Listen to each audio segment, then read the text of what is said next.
बिस्मिल्लाहिर्रहमानिर्रहीम। अस्सलाम वालेकुम। मैं आज आपके लिए आटा गूंदने की रेसिपी लेकर आई हूँ।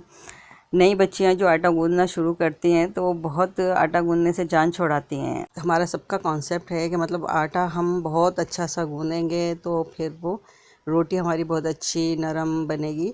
तो आज जो है ये कॉन्सेप्ट तो मैं गलत कर रही हूँ कि ये कॉन्सेप्ट गलत है। मेरा मानना तो ये है कि अगर आप आटा ना भी गूंदें बहुत देर तक तब भी आपकी रोटी नरम बन सकती है।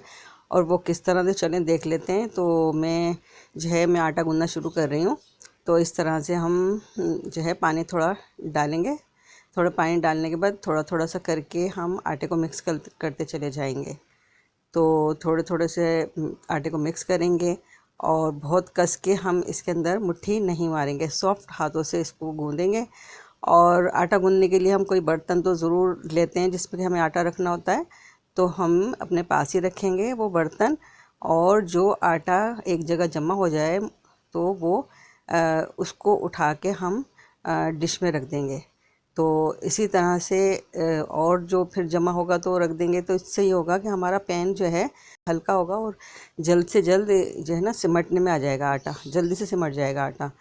तो इसी तरह से थोड़ा सा और उसको जमा करें, वो उठा के आप फिर पैन में रख दें तो आटा जल्दी से सिमट जाएगा आसानी से।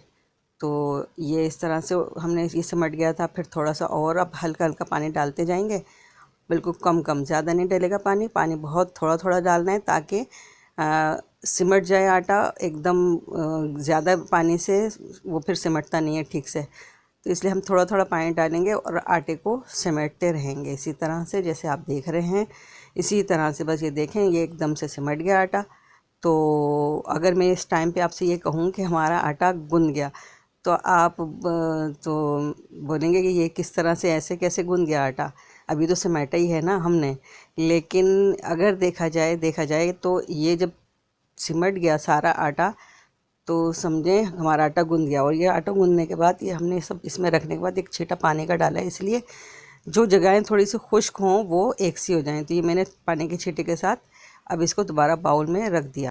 अब मैं तकरीबन इसको 10 मिनट रखूँगी और 10 मिनट में हम जो है इधर आटा गूंदें, इतने में हम तवा धोएं, स्लेब साफ़ करें। तो इतना टाइम वेस्ट नहीं होता, इतनी देर में 10 मिनट लगते हैं, उतनी देर में हमारा आटा रेडी हो जाता है। ये देखें 10 मिनट हो चुके हैं। मैंने पैन में दोबारा से आटे को मैं रख रही हूँ। अब हमें ऐसा कोई काम नहीं करना, सिर्फ़ और सिर्फ चाहे तो पैन के अंदर ही, चाहे यानी जब बाउल के अंदर, चाहे पैन में निकाल के, आप दोनों तरीके से कर सकते हैं। तो बस सिर्फ इतना करना है, आटे को सिर्फ ऐसे मिक्स करना है थोड़ा सा, बस ऐसे थोड़ा सा पूरा सारे आटे को, ना तो मुट्ठियाँ मारनी है, कोई आटा गूंदना नहीं है, सिर्फ एक सा करना है। तो आप खुद आपके सामने ये है, आप देखें इसकी शक्ल देखें।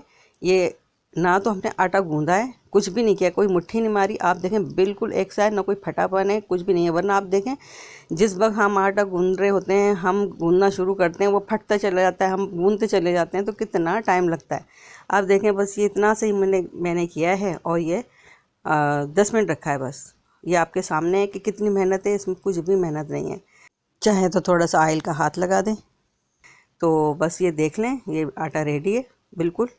और इसमें आप ये देख सकते हैं इसका टेक्सचर कि इसमें कहीं फटापन नहीं है, कुछ भी नहीं। ये सब जो है आपके सामने है, कुछ फटापन नहीं है। ना तो मैंने आटा गूंदा है, इतना बस समेट के रखा है, 10 मिनट रेस्ट दिया। इस टाइम पे ये बिल्कुल रेडी है रोटियां बनाने के लिए। आराम से आप ये इसकी रोटियां बनाएं और बहुत अच्छी सॉफ्ट रोटियां बनेंगी। आप खुद जब ट्राई करेंगे तो आपको पता लगेगा। तो उम्मीद है आपको ये मेरा तरीक़ाकार पसंद आया होगा। इसके साथ ही मुझे इजाज़त दीजिए। अल्लाह हाफिज़।